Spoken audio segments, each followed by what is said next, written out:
Bismillahirrahmanirrahim. Assalamualaikum warahmatullahi wabarakatuh. Alhamdulillah wahdahu la syarika lah, la haula wa la quwwata illa billah. An'amana wa saqana wa ja'alana minal muslimin. Wassalatu wassalamu ala habibina al-Mustafa Muhammad ibn Abdillah, arsalahu Allah basyiran wa nadhira wa da'iyan ila Allah bi'idhnihi wa sirajan munira. Wa ba'du, Allahumma ij'al jam'ana hadha jam'an marhuma wa tafarruqana min ba'dihi tafarruqan ma'suma wa la taj'al fima bainina shaqiyya wa la mahruma. Anta waliyuna qabilut taubah wa ghafirudz dzambil azim faghfir li wa lana sa'iril muslimina wal muslimat innaka anta arhamar rahimin.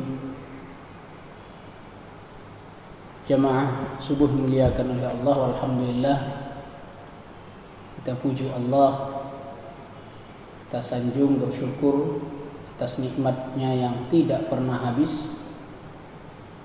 Mudah-mudahan kesyukuran kita disambut baik oleh Allah.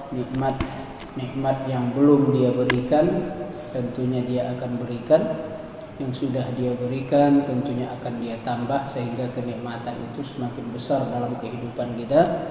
Dan insyaallah kita sambut pula dengan baik, kita manfaatkan dalam rangka taqarrub kepada Allah, pendekatan diri kepadanya, sembari kita bersyukur bil qauli wal fi'li, dengan ucapan maupun perbuatan, sehingga di sanalah letak puncak kenikmatan ketika seorang hamba bersyukur kepada Allah Subhanahu wa taala. Selanjutnya, salawat salam pula bagi Nabi sallallahu alaihi wasallam, qudwah kita, teladan kita, Nabi Muhammad sallallahu alaihi wasallam, manusia yang dikirimkan oleh Allah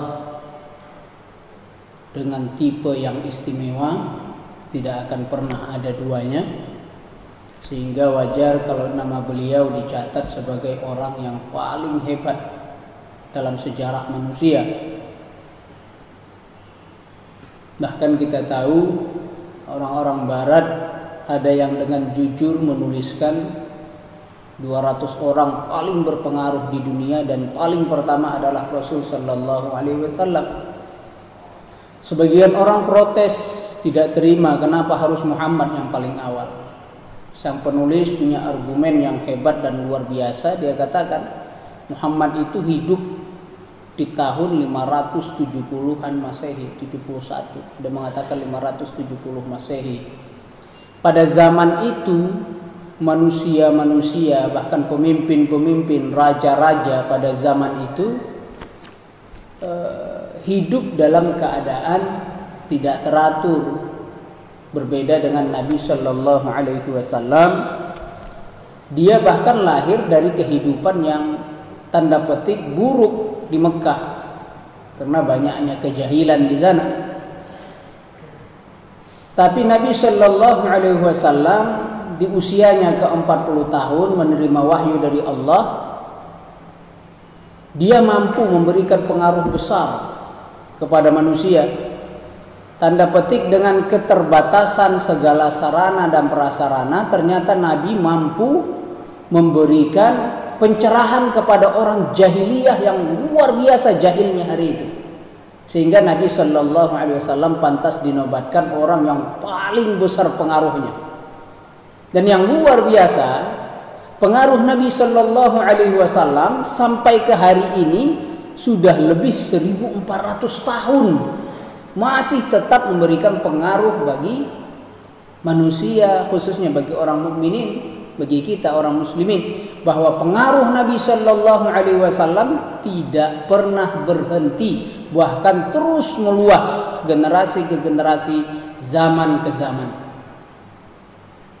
Pantaslah kata Allah, wa innaka la'ala khuluqin azim. Sesungguhnya engkau wahai Muhammad berada pada taraf level akhlak yang tertinggi.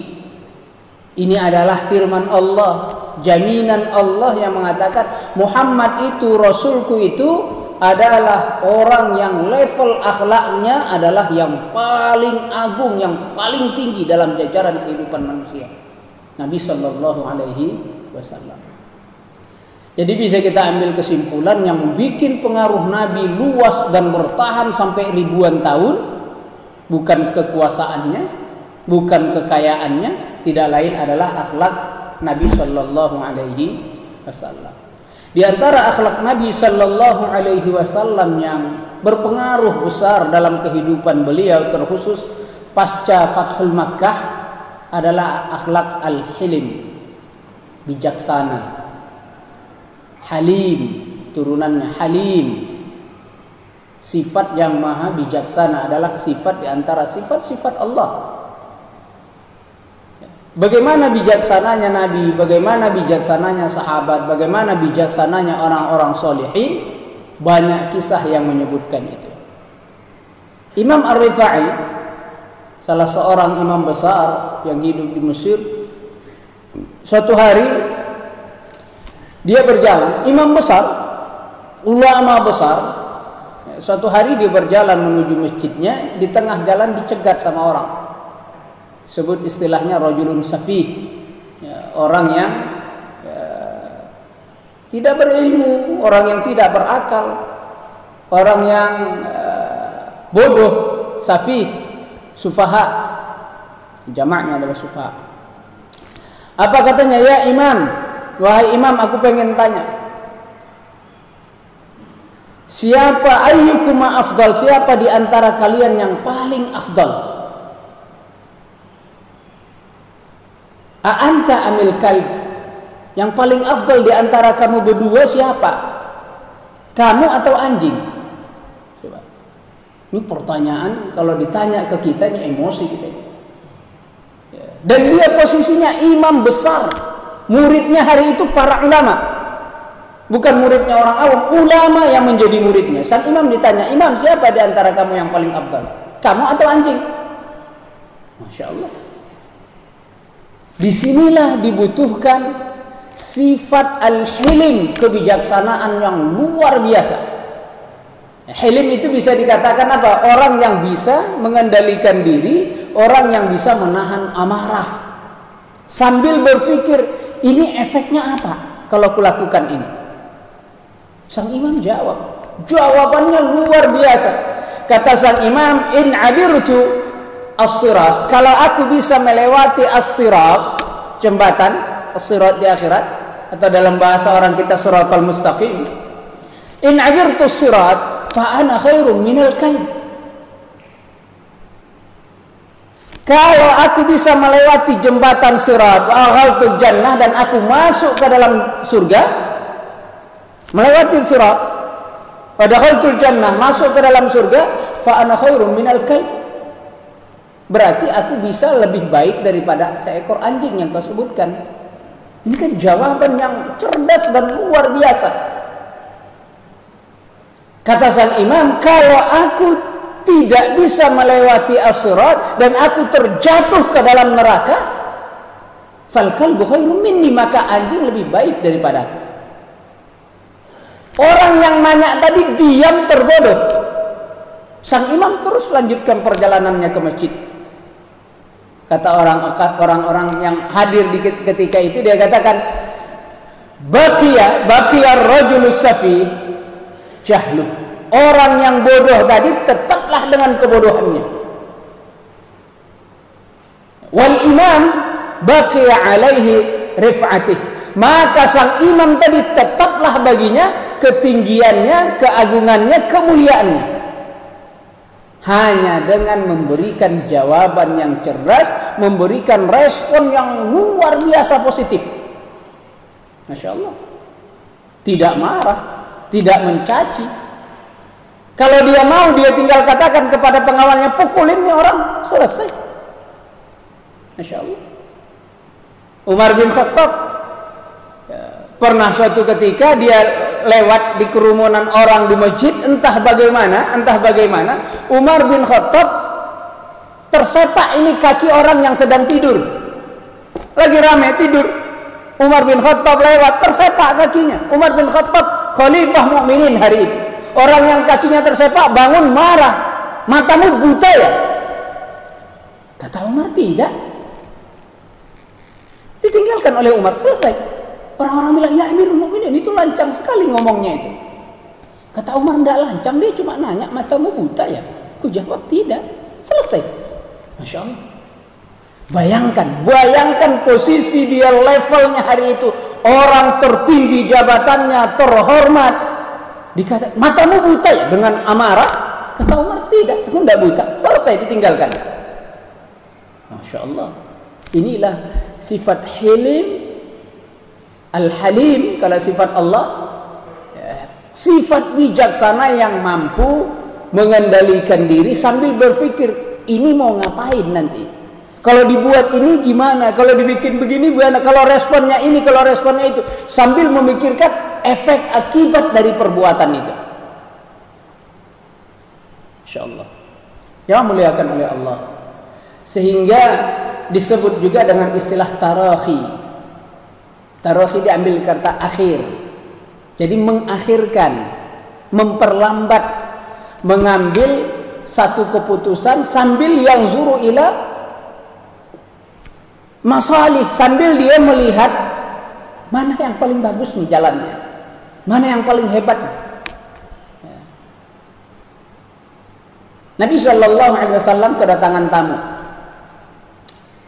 Tamu ini datang masih dari sekitaran Mekah. Masya Allah.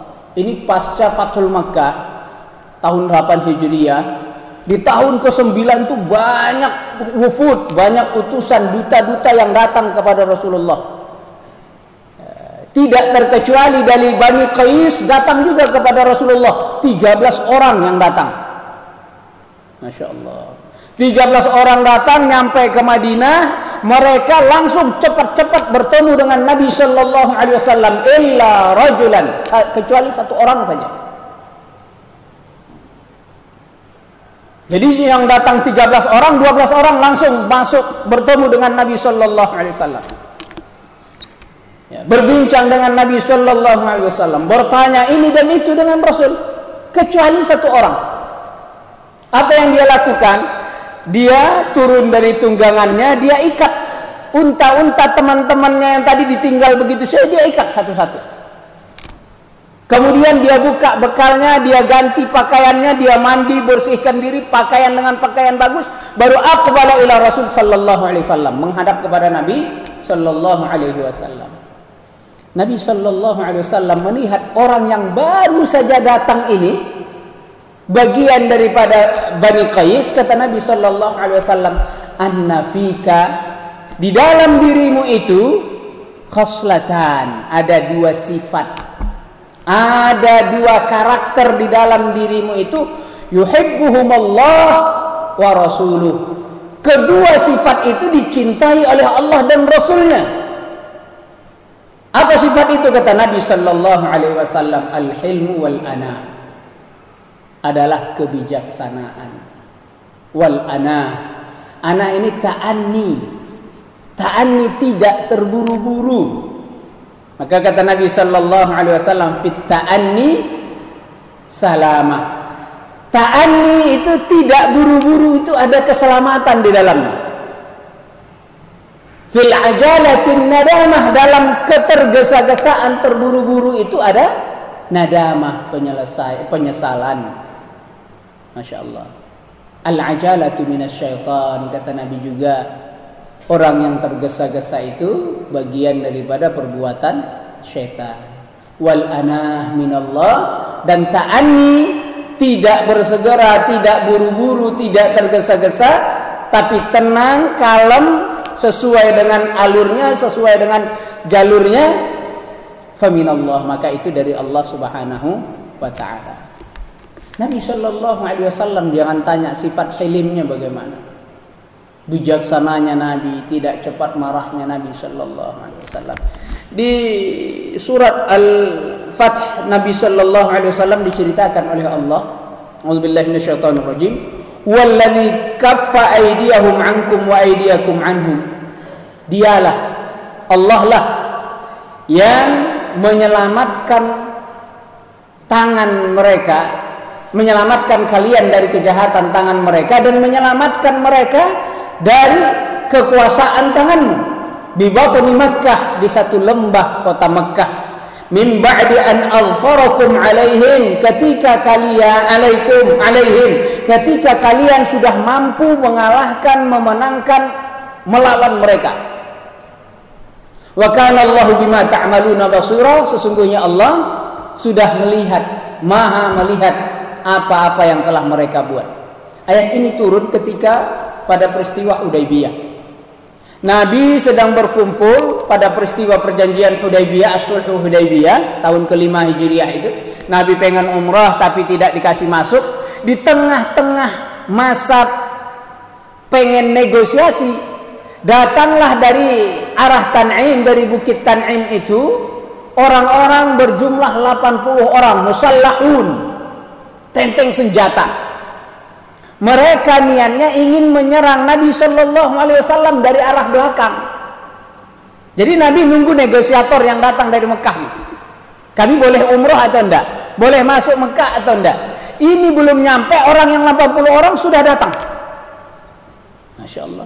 Sahabat-sahabat yang hadir hari itu, yang ada di sekitar berjaga, yang nunggu pos, ketemu dengan orang ini. Singkat kisah, ini orang 80 orang ditangkap, dibawa kepada Nabi Sallallahu Alaihi Wasallam. Masya Allah. Kata Nabi Sallallahu Alaihi Wasallam, kalian ini ikut siapa? Siapa yang nyuruh? Kata orang tadi, nggak ada ya Muhammad. Kami cuma ya inisiatif aja, 80 orang ini inisiatif. Ya, supaya apa? Supaya urusan ini selesai. Kami pengen bunuh kamu, selesai. Masya Allah. Kata Nabi Sallallahu Alaihi Wasallam kepada para sahabat, lepaskan saja mereka. Lepaskan saja mereka. Ya. Karena pertama niat Nabi datang ke Mekah memang pengen umrah, bukan pengen perang.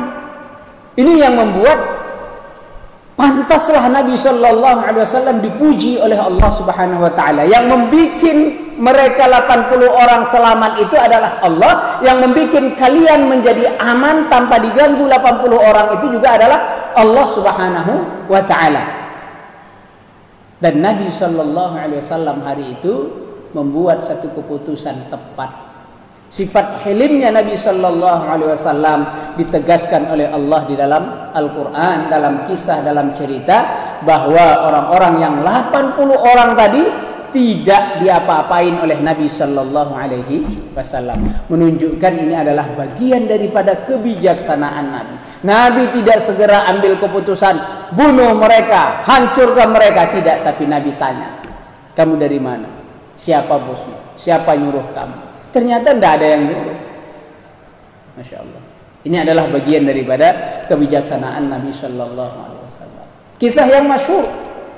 Nabi Sallallahu Alaihi Wasallam, kata Anas bin Malik, aku berjalan bersama Nabi Sallallahu Alaihi Wasallam. Tiba-tiba kami melewati orang-orang Arab. Datanglah orang Arab Badawi. Ya, kalau disebut dengan Arabi berarti Arab Badawi. Orang Arab Badawi tadi menarik ridaknya, selendangnya Nabi Sallallahu Alaihi Wasallam. Selendangnya Nabi itu khasin, termasuk kain yang kasar, ghaliyuz. Ghaliyuz. Jadi selendang yang kasar di leher Nabi tadi ditarik sama orang Arab Badawi tadi sambil marah. Lalu katanya apa? Mur alayya min malillah, berikan kepadaku ya Muhammad dari harta Allah. Ditarik oleh orang Arab tadi. Ya, sahabat-sahabat tentu marah melihat itu. Tapi Nabi tahu ini adalah orang Arab Badawi yang memang tidak mengerti tata krama, tidak mengerti sopan santun. Begitulah cara mereka berhadapan dengan orang lain. Sampai kata Anas bin Malik, merah lehernya Nabi saking kuatnya tarikannya itu tadi. Masya Allah. Kasih kepadaku, kasih untukku harta Allah itu. Masya Allah. Nabi Sallallahu Alaihi Wasallam cuma fadhahaka, senyum, tertawa Nabi. Yang dia minta adalah mal min malillah, harta Allah. Kata Nabi Sallallahu Alaihi Wasallam, tuh kasih dia, udah selesai. Menunjukkan ada hal yang luar biasa Nabi Sallallahu Alaihi Wasallam mampu mengendalikan dirinya, mampu mengontrol dirinya sehingga Nabi tidak berbuat sesuatu perkara yang merusak wibawanya. Tidak menjadi dia orang yang rusak wibawanya karena salah dalam melakukan satu tindakan. Nah, laki-laki yang datang tadi dari Bani Qais, anna fika ghaslataini, kata Nabi, di dalam dirimu itu ada dua sifat, yuhibbuhumullah wa rasuluh, yang dicintai Allah dan dicintai Rasulnya. Nabi Sallallahu Alaihi Wasallam menyebut namanya al-asaj. Asaj itu adalah orang yang ada cobel, luka di mukanya, di wajahnya, namanya asaj. Bahkan Umar bin Abdul Aziz pun disebut gelarnya al-asaj.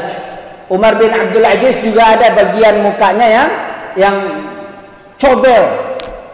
Ya, kenapa? Karena Umar bin Abdul Aziz pernah naik kuda waktu kecil dan terjatuh. Cobekan itu masih ada sampai dia dewasa dan dia menjadi khalifah mukminin pada masa dinasti Bani Umayyah. Laki-laki ini tadi dipanggil oleh, wahai kamu yang punya cobel di wajahmu, anna fika ghaslatan, dalam dirimu ada dua sifat yang dicintai oleh Allah, yaitu al-hilim wal ana, sifat bijaksana, tidak terburu-buru, wal ana juga tidak terburu-buru, tapi sesuai dengan porsi seharusnya. Masya Allah. Cuma muliakan oleh Allah. Pada masa Umar bin Abdul Aziz juga kedatangan tamu dari Irak. Datang tamu dari Irak, disambut oleh Umar bin Abdul Aziz. Tiba-tiba di antara mereka ada seorang remaja yang mengajukan untuk berbicara. Kata Umar bin Abdul Aziz, "Kabir, yang tua duluan yang ngomong." Kata anak muda tadi, "Ya Amirul Mukminin, seandainya satu perkara itu ditentukan oleh faktor usia, maka yang paling berhak di tempatmu itu adalah orang lain, bukan kamu." Masya Allah. Orang lain yang lebih berhak di tempatmu itu, di kursimu itu, bukan kamu. Kalau urusannya adalah urusan umur. Kata Umar bin Abdul Aziz, "Sadaqta." Benar kan? Coba lihat, Umar bin Abdul Aziz itu juga pada puncak kekuasaan, hampir 2/3 dunia yang dia kuasain. Diomongin begitu sama anak kecil. Kata Umar bin Abdul Aziz, "Sadaqta, benar. Bukan karena umur aku di sini." Ya.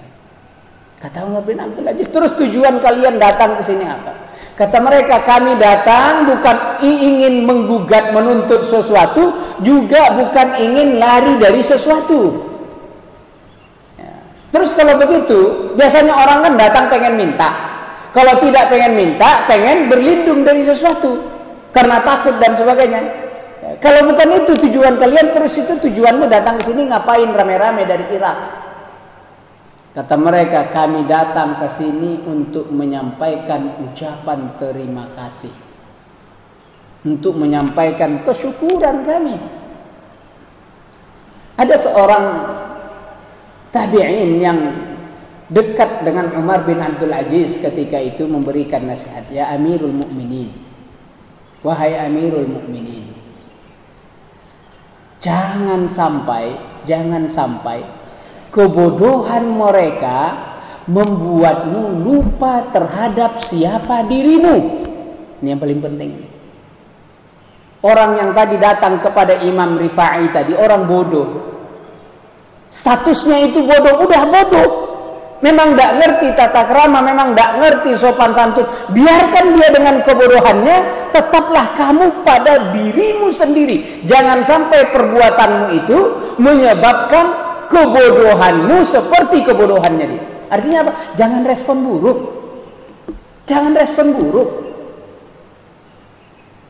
Jangan dibalas buruk. Arab Badawi yang datang kepada Rasulullah tadi, Rasulullah katakan apa? Kamu ini harus mendapat balasan atas apa yang kamu lakukan. Laki-laki Badawi tadi, Arab Badawi, cuma senyum ketawa. Kata Nabi, "Kenapa kamu tertawa?" Padahal kamu sudah melakukan hal yang buruk kepadaku, merampas, menarik selendangku, berucap dengan ucapan yang kasar. Tidak ada tata krama, tidak ada sopan santun. Kok malah kamu ketawa? Harusnya kamu dapat balasan. Kata laki-laki tadi apa? Aku tahu kamu tidak akan pernah membalas satu perbuatan buruk dengan balasan yang buruk. Senyum pula lah Nabi, tertawalah Nabi, menunjukkan Arab Badawi tadi sadar dia adalah Rasulullah. Apapun kulakukan tidak akan pernah melakukan balasan yang buruk. Umar bin Abdul Aziz dinasehati oleh seorang tabi'in yang hidup di lingkungan istana hari itu. Ya Amirul Mukminin, cukuplah mereka dengan kebodohannya. Jangan sampai kebodohan mereka membuatmu terseret, terpengaruh sehingga kamu pun bertindak bodoh. Ada banyak orang yang datang kepada penguasa, kata sahabat, kata tabi'in tadi, lalu mereka memuji-muji, menyanjung-nyanjung penguasa, akhirnya fahalaku, mereka binasa karena pujian-pujian itu tadi. Disinilah pentingnya posisi orang yang menasehati meskipun selevel Amirul Mukminin Umar bin Abdul Aziz. Jangan tanya Umar bin Abdul Aziz itu kayak gimana. Ilmunya luar biasa. Umar bin Abdul Aziz bukan jalur penguasa. Dia dari rumahnya sahabat Rasulullah. Dari nanti pindah kepada Marwan bin Hakam. Tadinya dari Bani Umayyah, masih Bani Umayyah, dari rumahnya Muawiyah bin Abi Sufyan, terus turun, kemudian berpindah jalur. Karena dia adalah sepupu, bukan adik, bukan saudara, bukan kakak. Dia adalah sepupu. Tetapi Allah berikan kepadanya satu kekuasaan dan dia orang the best one, yang paling hebat, paling bagus kepemimpinannya pada masa dinasti Bani Umayyah. Dialah orang yang paling top di situ. Kenapa ada sifat-sifat istimewa sehingga Allah arahkan dia. Orang yang tadinya secara jalur tidak cocok secara jalur untuk menjadi khalifah, tapi kemudian Allah pilih Umar bin Abdul Aziz. Tapi tetap Umar bin Abdul Aziz memerlukan orang yang menasihati, orang yang membisikkan sesuatu yang positif kepada Umar bin Abdul Aziz. Masya Allah. Ratusan tahun setelah Rasul Sallallahu Alaihi Wasallam wafat, kaum muslimin berkembang jauh luas dan sebagainya, sampai di satu negeri diceritakanlah bahwa dulu pernah di Persia sebelum Nabi Sallallahu Alaihi Wasallam ada seorang raja memiliki putri yang sangat cantik. Oleh raja sebelah ditaksir, pengen dilamar, ternyata lamarannya ditolak. Raja tadi tersinggung. Hal yang biasa di tanah air juga begitu. Di kita dulu masa kerajaan juga begitu. Raja ini melamar putri raja ini, ditolak, terjadi perang. Masya Allah. Raja yang ini juga karena cintanya lamarannya ditolak, malu, hilang rasanya harga dirinya, dia senang itu kerajaan. Akhirnya mampu dia kuasain, dia masuk ke dalam istananya, digedor, diperiksa semua, dicari. Siapa yang masih hidup dibunuh. Masya Allah. Sampai pada satu kamar, dapatlah di dalamnya seorang wanita tadi. Seorang wanita. Masya Allah. Kemudian dia tanya, kamu siapa? Perempuan tadi katakan, aku adalah orang yang ditawan di kerajaan. Loh, kenapa kamu bisa ditawan? Raja yang ini, yang barusan kamu bunuh tadi, itulah yang menawanku dan ayahku sudah dia bunuh. Ayahku sudah dia bunuh. Masya Allah. Aku yang masih ditawan di sini, pengen dia nikahin, tapi aku menolak. Sehingga aku tidak dibunuh karena aku menolak, tapi ayahku lah yang dibunuh karena tidak bisa meyakinkan ayahku untuk menikah dengan raja itu yang kamu bunuh tadi. Singkat kisah, akhirnya sang raja tadi senang melihat perempuan yang baru saja dia tangkap, baru dia tawan, dibawa ke istana, kemudian dia jadikan istrinya. bertahun-tahun, kemudian masa pernikahannya akhirnya datanglah kabar gembira tentang kehamilan si perempuan tadi yang baru dia nikahi. Si perempuan karena sudah sadar dia adalah perempuan hamil yang di dalam perutnya sudah ada janin, ada anak. Sementara suaminya raja yang tidak punya anak sehingga cari istri kemana-mana. Pada masa Persia. Masya Allah. Akhirnya pada suatu hari si perempuan tadi sedang berbincang-bincang dengan suaminya, dia lebih banyak senyum dan tertawa. Kata sang suaminya, kenapa kamu senyum-senyum, kenapa ketawa-ketawa? Kata si perempuan, kamu sudah kalah dan aku sudah menang. Kata sang raja, terus maksudmu apa? Barulah si perempuan tadi cerita yang sebenarnya. Yang kamu bunuh dulu, raja yang kamu bunuh ketika membawa aku, menangkap aku, adalah ayahku. Akulah dulu yang mau kamu lamar, ditolak oleh ayahku. Akulah orangnya. Masya Allah. Akulah orangnya yang pernah pengen kamu lamar, ayahku menolak, lalu kamu serang kerajaan kami. Sekarang ayahku sudah kamu bunuh, tapi sekarang posisimu kalah dan aku adalah pemenangmu. Maksudnya apa? Di dalam perutku ada janinmu, ada anakmu, ada anakku. Kalau kamu mati, anakkulah yang akan menjadi raja. Kerajaanmu ini akan menjadi milik anakku yang di dalam perut janinku. Masya Allah, bagaimana kesalnya itu raja, marahnya, kesalnya bagaimana? Akhirnya dia katakan, bawa ini si perempuan, bunuh, selesaikan. Lihat, tidak ada hilmnya, tidak ada bijaksananya dalam perbuatannya, tidak ada mikir. Yang penting cepat selesaikan ini. Jangan sampai orang sedunia tahu kalau raja ternyata tertipu oleh seorang perempuan. Masya Allah.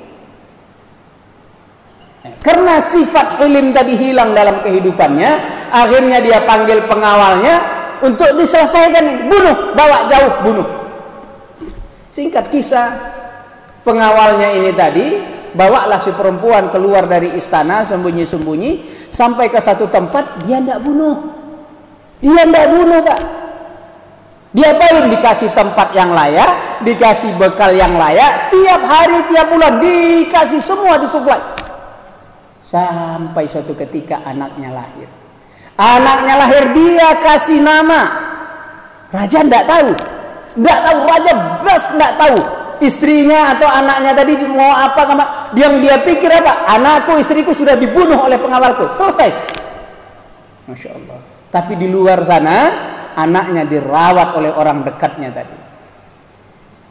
Ilmu-ilmu yang perlu dipelajarin dikasih. Semua anak raja dulu sekolah. Tidak ada anak-anak raja yang tidak sekolah. Kenapa mereka harus sekolah? Karena mereka lah yang akan melanjutkan estafet kepemimpinan. Coba. Kalau ada anak raja, anak pemimpin yang tidak sekolah, tidak berpendidikan, terus dia yang akan menggantikan ayahnya, menjadi apa itu negara? Cari catatan sejarah, semua khalifah, semua anak-anak khalifah itu terdidik. Jangan tanya Harun ar-Rasyid. Harun ar-Rasyid itu ulama-ulama besar yang menjadi gurunya. Ngajar langsung datang ke istana. Bahkan sebagian guru zaman itu anaknya Harun ar-Rasyid dimanggil, Harun ar-Rasyid panggil ulama untuk ngajar anaknya ke istana. Kata sang ulama apa? Al-ilmu yu'ta. Ilmu itu didatangin, bukan mendatangin. Kalau memang kamu mau, kamu yang datang. Lihat. Tapi Harun ar-Rasyid sadar anaknya memang perlu ilmu. Anaknya yang dia kirim untuk belajar. Raja-raja Arab sampai hari ini mereka itu pada sekolah, pada belajar. Jadi bukan karena bapakku ini maka aku pasti akan jadi ini, enggak. Arab Saudi itu yang menjadi amir, gubernur sini, gubernur, semua keluarga kerajaan dan mereka semua terdidik, terpelajar. Nah ini juga Anaknya Raja Persia ini dididik ilmu bahasa diajarin, ilmu syair dipelajarin, ilmu perang dipelajarin. Semua ilmu yang layak bagi anak seorang raja semuanya dikasih ilmu dia, sehingga anak ini tumbuh besar layaknya anak raja yang sebenarnya dengan ilmu-ilmu yang cukup. Sampai suatu ketika sang anak sudah lebih kurang 10 tahun, sang raja sakit-sakitan. Hampir saja dia mati. Kemudian curhatlah kepada pengawalnya orang terdekat tadi. Dia mulai menyesal.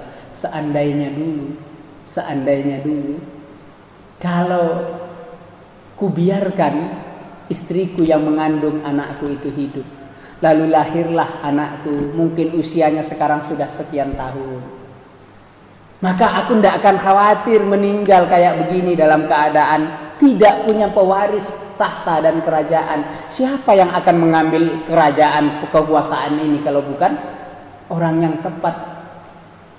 Harusnya anakku yang akan mengambil ini. Tapi apa yang kulakukan? Aku sudah membunuh istriku, aku sudah membunuh anakku. Sehingga inilah penyesalan, efek dari tidak ada al-hilim dalam perbuatannya tadi. Masya Allah. Kata sang pengawal tadi, wahai pimpinan, wahai raja, sesungguhnya anakmu itu masih hidup. Kupelihara dia. Dulu waktu kau suruh bunuh, aku tidak bunuh. Kutempatkan dia di satu tempat. Kurawat dia. Kuberikan bekalnya. Kuberikan guru ilmu apa yang perlu dipelajarin oleh anak seorang raja. Kudatangkan semua guru. Ilmu memanah, ilmu berkuda, ilmu bermain pedang, ilmu ini, ilmu, semua ilmu. Sampai ilmu bahasa datang. 30 ilmu semuanya kuajarkan kepada anakmu. Disinilah pentingnya orang yang tukang bisik di sekitar penguasa itu adalah orang yang hilim, meskipun sang penguasa tidak punya sifat hilim tadi. Kata sang raja, kalau begitu mana anakku? Mana anakku kalau begitu? Dia bilang, wahai raja, seorang ayah akan memiliki sifat ubuwah, kebapaan di dalam dirinya. Begitu juga seorang anak akan memiliki sifat bunuwah di dalam dirinya, sifat keanakan. Kamu akan kenal anakmu, anakmu akan kenal kamu suatu hari kelak. Masya Allah. Jadi pertalian darah itu ternyata membuat ayah dan anak akan saling kenal, saling tahu. Nah, dipanggillah, diundanglah belasan anak-anak yang seumur, dikasih pakaian yang sama, disuruh diundang ke istana, suruh main di depan raja. Mereka pada main bola itu di depan raja. Masya Allah. Setiap bola menggelinding jauh sampai ke depan kakinya raja, tidak seorang anak pun yang berani ngambil. Tidak seorang anak pun. Kenapa? Ada raja di sana. Takut, khawatir dan seterusnya. Kecuali anak satu. Dia berani ding ding ding ding dan seterusnya.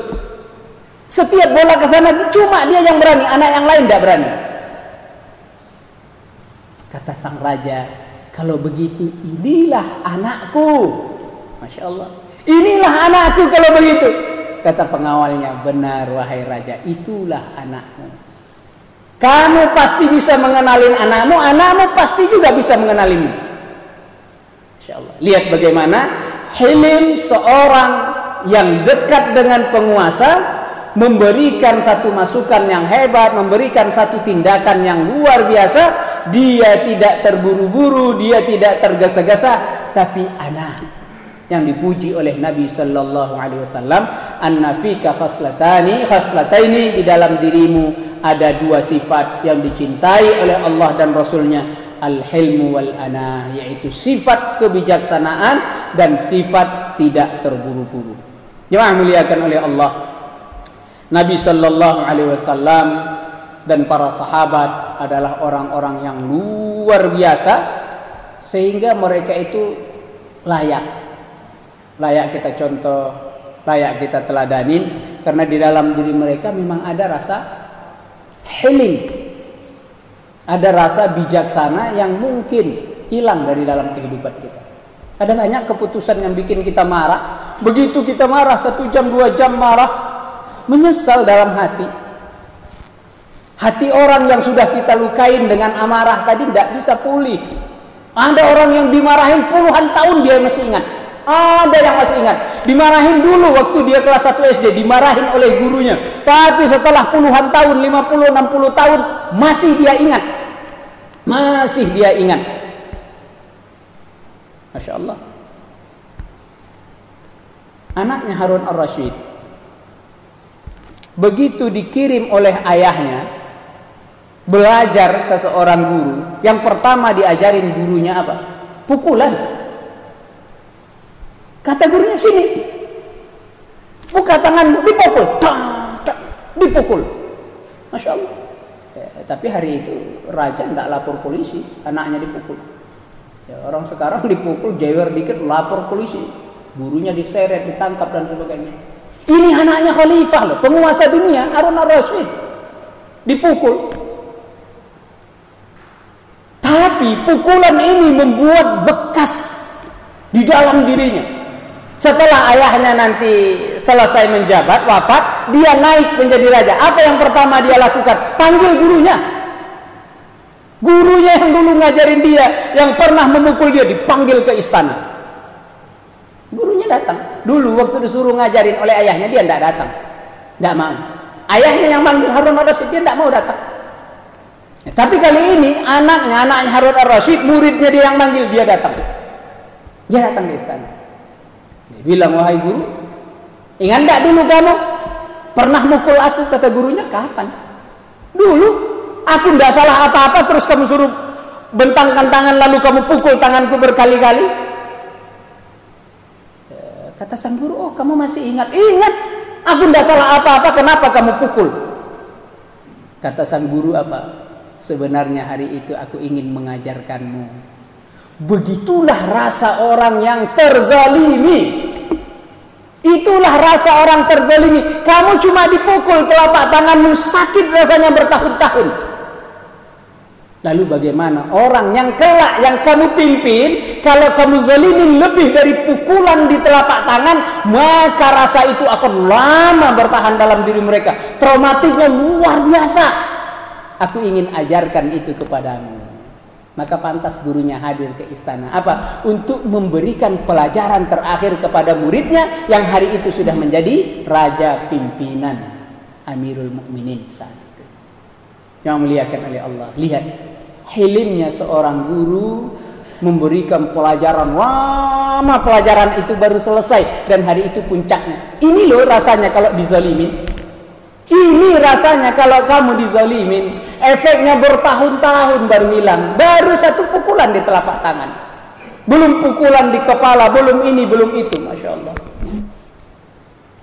Masya Allah. Ini adalah pelajaran-pelajaran hebat dari orang-orang jauh sebelum kita. Memang kebijaksanaan itu penting dalam kehidupan kita. Masya Allah. Dikisahkan dalam satu riwayat, ada orang yang disebut dengan Ahlul Fadl. Ahlul Fadl yakhrujuna min kuburihim. Nanti di kehidupan akhirat, setelah hari kiamat, mereka bangkit dari kuburnya, langsung menuju surga Allah. Ilal qusur, minal kubur ilal qusur. Bangkit dari kubur, langsung masuk ke istana. Langsung masuk ke dalam surga. Sehingga malaikat-malaikat bertanya kepada mereka, ila aina antum? Kamu mau kemana? Kamu belum lewat checkpoint. Kamu belum pemeriksaan amalan. Kamu belum ada lewatin ini. Kan panjang jajaran yang harus dilewatin oleh orang di kehidupan akhirat. Panjang yang harus dilewatin. Ya. Kalau Imam Qurtubi katakan ada 7 pos yang harus dilewatin. As-sirat itu panjang. Ada mulai nanti pos syahadat, sholat, zakat, haji, sampai pada mandi, wudhu, ada pos pemeriksaannya. Yang paling bikin orang banyak terjatuh, tergelincir adalah ketika mereka melewati mazalimun nas, pos kezaliman terhadap manusia. Masya Allah. Di mana ada kezaliman, tidak akan lewat di situ, dia akan terjatuh, masuk ke dalam neraka.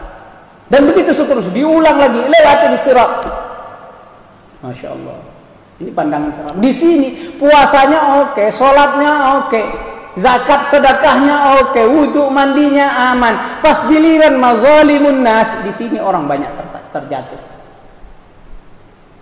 Nabi juga yang katakan, calon penghuni surga tidak akan masuk surga sampai hak orang lain yang ada pada dirinya dia serahkan, baik itu hak harta ataupun hak kezaliman. Dia ahli surga, pernah nempeleng orang lain, nanti di akhirat dituntut oleh Allah, dibayarkan itu haknya. Begitu juga ahli neraka tidak akan masuk neraka sampai hak orang lain yang ada dalam dirinya dibayarkan. Dia ahli neraka, katakan pemabuk, tukang maksiat, kafir, lain seterusnya, dia tidak boleh masuk neraka sampai hak orang yang taat ahli surga dibayarkan dulu. Bayarannya di akhirat kita tahu bukan uang, tapi bayarannya adalah pahala. Kalau habis pahalanya, dosa yang diambil, maka Nabi menyebutkan dalam istilah apa? Orang yang bangkrut.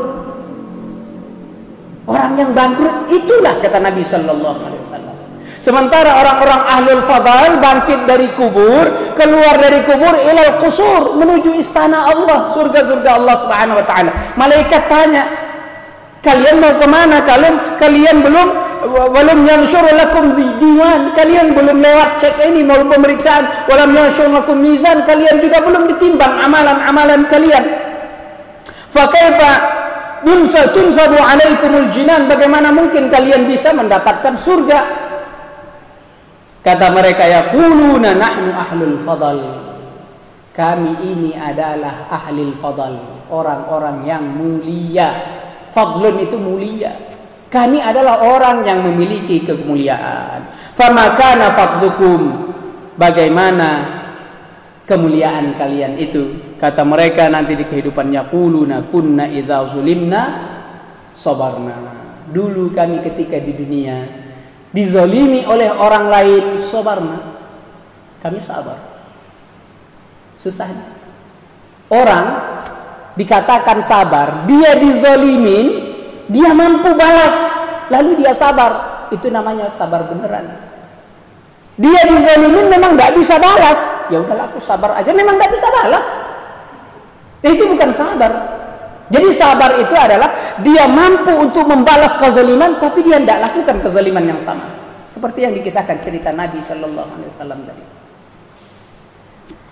Wa idza juhila alaina halimna, ketika kami dijahilin oleh orang-orang yang bodoh, halimna, kami bersifat bijaksana.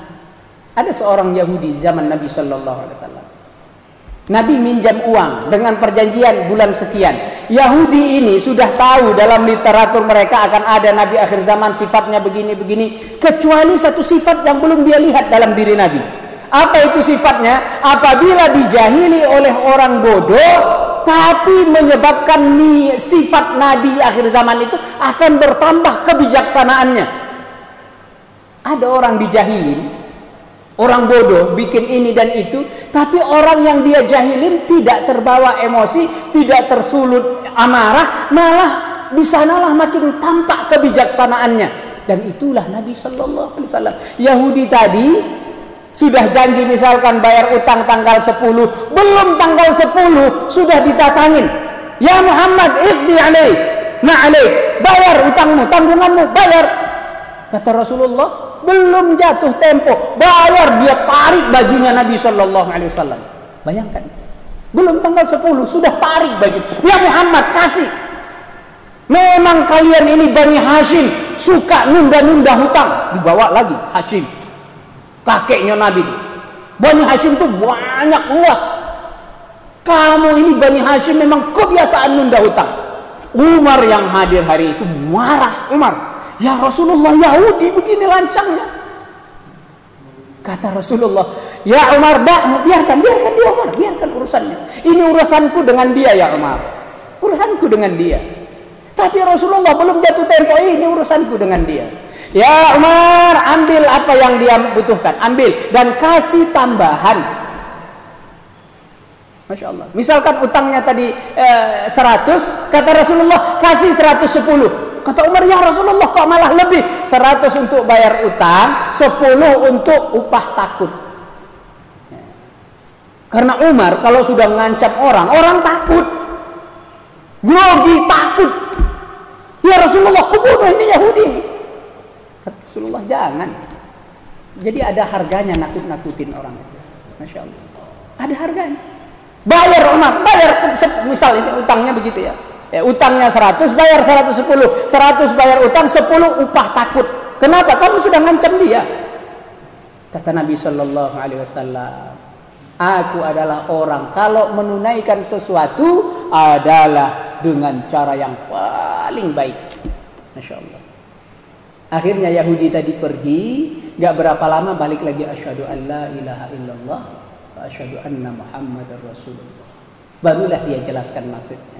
Sengaja aku tagih sebelum jatuh tempo. Aku pengen uji, benar enggak kamu Muhammad Nabi akhir zaman yang kata literatur kami, sifatmu kalau dijahilin tidak ada yang dia lakukan kecuali tampak bertambahlah sifat halimnya. Wa idza juhil alaina, kalau kami dijahilin, kata ahlul fadl tadi, kami akan semakin bersifat bijaksana. Wa idza usi'na ghafarna, kalau orang berbuat buruk kepada kami, ghafarna, kami ampuni mereka, kami maafkan mereka. Masya Allah. Harun ar-Rasyid pernah satu ketika berwudu, dituangkan oleh seorang budak sahaya. Entah bagaimana, berwudu, ujung teko yang panjang tadi menyentuh keningnya, berdarah, luka. Masya Allah. Marah enggak? Ya wajar dong dia marah. Insyaallah. Al-kazimin al-ghaiz, kata budak saya. Al-kazimin al-ghaiz, orang-orang yang mendapatkan surga Allah, orang-orang yang mendapatkan ampunan Allah. Al-kazimin al-ghaiz, orang yang mampu menahan amarah, emosi. Kata sang khalifah apa? Kazamtu ghalzi, aku tahan amarahku sekarang, aku tidak marah. Wal 'afuna 'anil nas, mereka pula yang memaafkan manusia, maafkan orang-orang yang salah. Kata Amirul Mukminin, ku maafkan engkau atas kesalahanmu. Ayat langsung dipraktekkan. Bahkan dia katakan, merdekalah kamu. Bukan cuma dimaafkan, tapi merdeka. Budak hamba saya yang melakukan kesalahan tadi. Fayaqulu udkhulul jannah fa ni'ma ajrul 'amilin, wahai ahlul fadal, masuklah kalian ke dalam surga, maka nikmatilah ni'ma ajrul amilin, itulah ni'ma ajrul amilin, itulah sebaik-baik balasan bagi orang-orang yang melakukan amalan. Jamaah muliakan oleh Allah, ini adalah sifat yang pantas ada dalam diri kita. Dia sudah dicontohkan oleh Rasulullah, dicontohkan oleh sahabat Rasulullah, dicontohkan oleh orang soleh sebelum kita, dicontohkan oleh para penguasa-penguasa muslimin, bahkan penguasa jauh sebelum Islam. Orang Persia dengan penasihat-penasihatnya sudah memberikan contoh bahwa sifat hilim itu dibutuhkan. Masya Allah. Sifat hilim itu selalu hadir pada diri orang tua. Anak muda punya semangat, orang tua punya bijaksana. Jadi tidak bisa kita pisahkan. Kebijaksanaan orang tua harus diambil oleh anak muda yang punya semangat. Semangat anak-anak muda harus didukung oleh kebijaksanaan orang-orang tua. Di sanalah sinergi nanti akan terjadi, dan itulah yang akan memajukan hadarah kehidupan kita berbangsa dan bertanah air. Qul qouli hadza wa astaghfirullah. Sekian dan mohon maaf. Assalamualaikum warahmatullahi wabarakatuh.